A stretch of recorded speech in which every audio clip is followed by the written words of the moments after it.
مسلمان اپنے مسلمان مریض بھائی کی عیادت کرتا ہے، عیادت کیا کوئی بات نہیں، یہ بیماری اللہ کی طرف سے آئی ہے اور یہ تو تمہارے جسم کی صفائی ہو رہی ہے، لا بأس طہور انشاء اللہ، ایک ایک لمحہ جو تم پر تکلیف کا آ رہا ہے اس سے تمہارے گناہ معاف ہو رہے ہیں،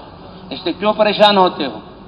مرنے سے پہلے اللہ تعالیٰ تمہارے گناہوں کی صفائی کر رہے ہیں، اور اگر گناہ نہیں ہے تو اللہ تمہارے درجات بڑھا رہے ہیں۔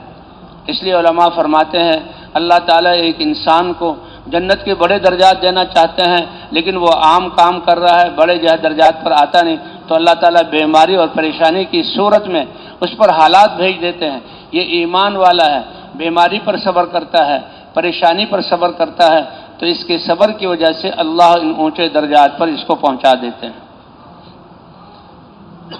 کہ مسلمان کا مسلمان پر حق ہے، ویسے اس سے ملنے جاؤ، اس ملنے پر بھی جو ہے اللہ تعالیٰ یہ نیکی ہے۔ جیسے قصہ آتا ہے کہ ایک آدمی کے دل میں خیال آیا کہ بھئی فلاں مسلمان بھائی سے ملے ہوئے بہت دیر ہو گئی، ملنے سے خوشی ہوتی ہے، ایک دوسرے کو اپنے دل کا حال سناتا ہے، پھر ایمان یقین کی بات ہو جاتی ہے، تو اس لیے چلو بھائی ملنے کے لیے۔ اور اللہ تعالیٰ اپنی اس نعمت کا شکر ادا کرنے کا جو ہے ہمیں توفیق عطا فرمائے کہ تبلیغ میں نکل کر ہزاروں مسلمانوں سے ہماری ملاقات اس دین کی بنیاد پر ہوتی ہے، تو اس کے اجر کتنا بڑا ہوگا ہم اس کو تصور نہیں کر سکتے۔ صرف مسلمان ہونے کی حیثیت سے، حال احوال پوچھنے کی اعتبار سے کہ وہ خوش ہو جائے گا، اس پر اللہ کتنے خوش ہوتے ہیں۔ اس لیے حضور صلی اللہ علیہ وسلم نے ایک واقعہ بیان کیا، ایک آدمی اسی بنا پر اپنے گھر کو چھوڑ کر چلا اور وہ اس طرف جا رہا ہے کہ بھئی فلاں بھائی سے میں ملوں گا، زید ہے اس سے ملاقات کروں، حال احوال پوچھوں گا۔ حال احوال پوچھنے سے دل کو تسلی ہوتی ہے، خوشی ہوتی ہے۔ تو اللہ فرماتے ہیں وجبت محبتی للمتزاورین فیہ، جو میری نسبت پر کہ ایمان والا کلمے والا ہونے کے سے ملاقاتیں کر رہے ہیں تو میں اپنی محبت ان کے لیے واجب کر دیتا ہوں۔ جو میرے لیے ایک دوسرے کے ساتھ بیٹھنے والے ہیں میں ان کے لیے اپنی محبت واجب کر دیتا ہوں۔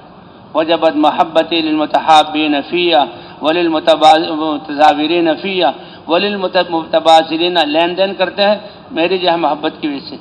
تو ایک ایک عمل ساتوں زمین اور آسمان سے زیادہ قیمتی ہے۔ اللہ نے فرشتے کو انسان کی صورت میں بٹھا دیا، اب یہ گزرتے ہوئے الیک سلے کوئی کہاں جا رہے ہو؟ فلاں جگہ۔ کس لیے جا رہے ہو؟ اپنے مسلمان بھائی سے ملنے کے لیے۔ کوئی قرضہ لینا تھا، کوئی چیز سامان بیچنا تھا، یا کوئی اور وجہ تھی؟ اگر یہ بھی ہو تو اس کے الگ ثواب ہے، لیکن یہ تو خالص اللہ، یہ نہیں کہ بھی قرضہ لینے کے لیے جانا منع ہے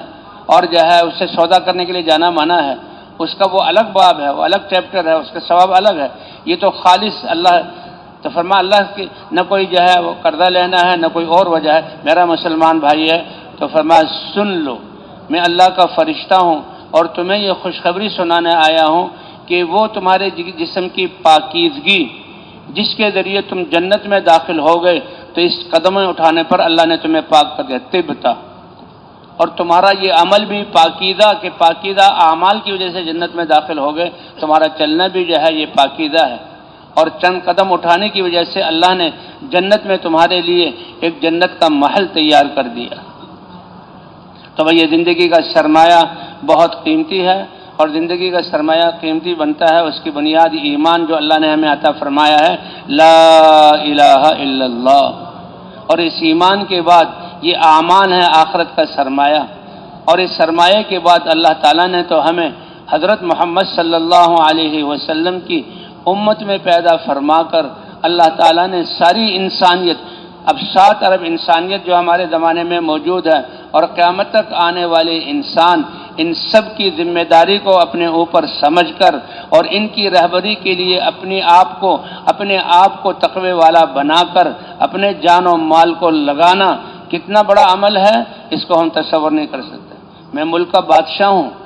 میرے ذمے ملک کے تمام شعبے ہیں، صرف چند سالوں کے لیے، اور دنیا کے یہ چند حالات ہیں، اس کے لیے بادشاہ اپنے آپ کو کتنا بڑا ذمہ دار سمجھتا ہے، اور اللہ نے 7 ارب انسانیت، ان کی دنیا کے سارے معاملات اور موت کا مرحلہ ان پر آنے والا ہے وہ اچھا ہو جائے، فرشتے ان کے پاس آئیں گے، قبر میں ان کا رکھا جانا یہ اچھا ہو جائے، قبر ان کے لیے جنت کا باغ بن جائے، اور ایمان اور دین کی نور کو لے کر یہ اللہ کے سامنے پیش ہوں اور اللہ ان کو دیکھ کر خوش ہو اور جہنم سے بچا کر ان کو جنت میں داخل کر دیا جائے، یہ سب اللہ نے چھپایا ہوا ہے ہماری اس مبارک محنت میں، جس کو سیکھنے کے لیے اور نبی کے طریقے پر کرنے کے لیے ہم نکلے۔ بہت بڑا کام ہے، یہ ہمارے بس کی بات نہیں ہے، لیکن ہم نے نیت کر کے ہم چلے ہیں تو اتنا بڑا کام ہے کہ اللہ ہم سے کام لیں گے اور اللہ ہماری تربیت فرمائیں گے۔ پھر تبلیغ والے سے پوچھا کیا چاہتے ہو؟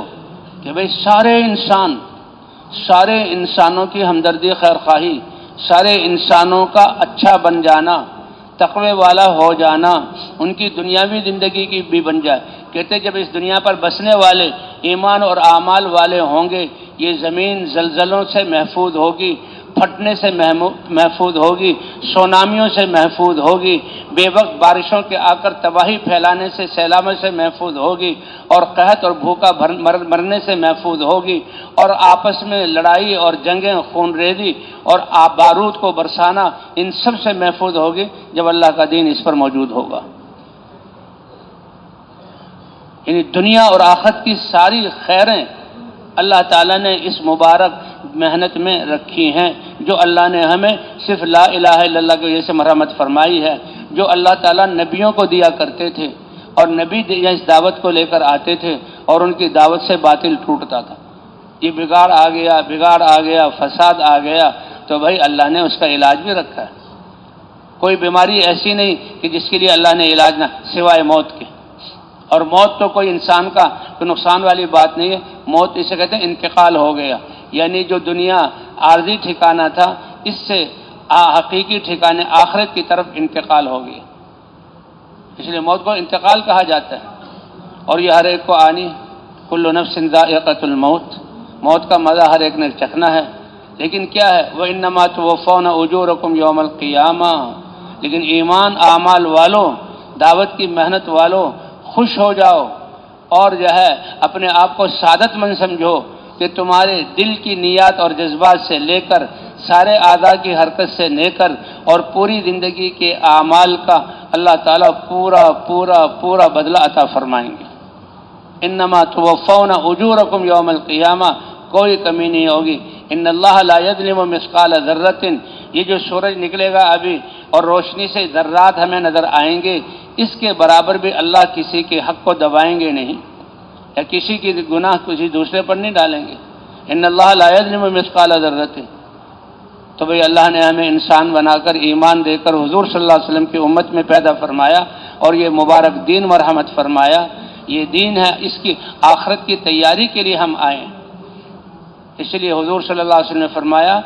اے معاذ ایاک والتنعم، ان صلاحیتوں کو دنیا کے اچھا مزے والا بنانے میں خرچ نہ کرنا۔ یہ دنیا مزے کی جگہ ہے ہی نہیں۔ ہاں خوشی اللہ دیں، وہ تو اللہ دیں گے، اللہ کا وعدہ ہے۔ تمام نعمتوں کے باوجود انسان کو جو ہے وہ خوشی نہ ملے کہ جی کیا حال ہے کہ محل ہے لیکن کاٹنے کو آتا ہے، اطمینان نہیں ہے۔ کیا حال ہے کہ بیوی بہت خوبصورت ہے لیکن معاملات ایسے ہیں کہ میری رات تو ایسے جیسے انگاروں پر گزر رہی ہے۔ کیا حال ہے، بچے سب بہت خوبصورت اور بڑے اچھے بچے ہیں اور سب کچھ گھر میں موجود ہے لیکن اطمینان نہیں ہے۔ تو اطمینان کے بغیر تو یہ سب ایک جو ہے